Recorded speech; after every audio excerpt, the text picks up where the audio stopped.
طرح سے اگر آپ ایم کیو ایم کو آپ دیکھیں گے تو اس کے اندر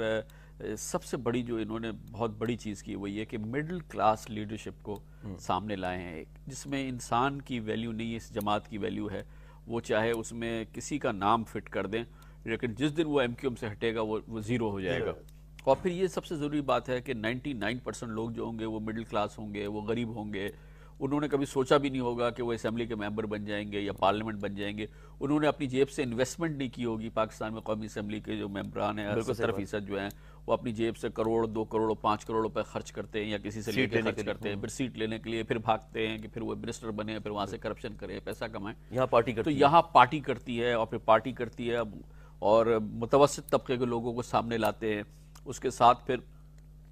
جو بھی اچھائی اور برائی ہے وہ پارٹی کے ذمے میں ہے۔ یہ نہیں کہا جاتا کہ جی اس کا یہ منسٹر وہ جو بھی کر رہا ہوگا، اچھا کر رہا ہوگا برا کر رہا ہوگا، وہ پارٹی اس کی ذمہ دار ہے، وہاں پہ وہ پارٹی سے باہر نہیں نکلا ہوا ہے، پارٹی کا نظام نہیں ہے۔ اور ہر پارٹی ہر انسان کی طرح سے ایوالو کرتی ہے۔ آپ پچھلے آپ دیکھیں جو ریسنٹ پاسٹ ہے اس کے اندر ایم کیو ایم نے جو پوزیشن لی ہے، خاص طور پہ نیشنل پوزیشن، دہشت گردی کے خلاف،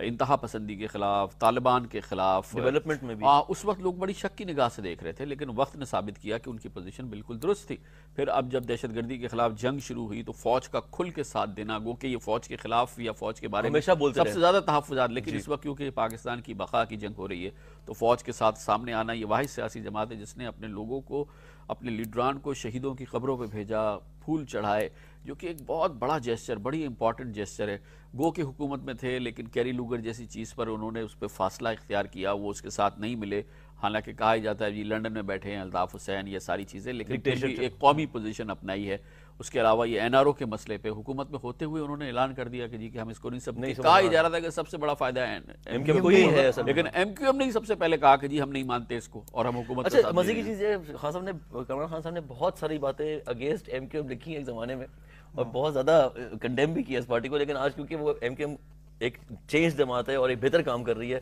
تو ایک پیٹریوٹک جرنلسٹک ویو پوائنٹ ہے۔ دیکھیں جی ہاں بالکل ایم کیو ایم کی جو اپنی جگہ ہے وہ ایک، اور ہمیں انکریج کرنا ہوگا اگر کوئی سیاسی جماعت یا کوئی سیاسی پارٹی اگر اپنے آپ کو بہتر بنانے کی کوشش کر رہی ہے تو ہمیں انکریج کرنا ہوگا۔ ہمیں تو دیکھنا یہ ہے کہ کون بہتر، کس نے سبق سیکھا ہے۔ ہمارے تو اس وقت المیہ یہ ہے کہ ہمیں لگ رہا ہے کہ سبق نہیں سیکھا گیا ہے، بہت ساری سیاسی جماعتوں نے سبق نہیں سیکھا ہے، اور سبق سیکھا ہوتا تو اس وقت پیپلز پارٹی کی جماعت دوبارہ پوری پریزیڈنٹ اپنا، پرائم منسٹر اپنا، چیئرمین سینٹ اپنا، نیشنل اسمبلی اسپیکر اپنا، جبکہ آپ کی اکثریت بھی نہیں ہے، اور پورے اس وقت تو پورے پاکستان میں جے ہونی چاہیے تھی پیپلز پارٹی کی اور حکومت کی، اور اس کے خلاف بات کرنے والے ہم جیسے لوگ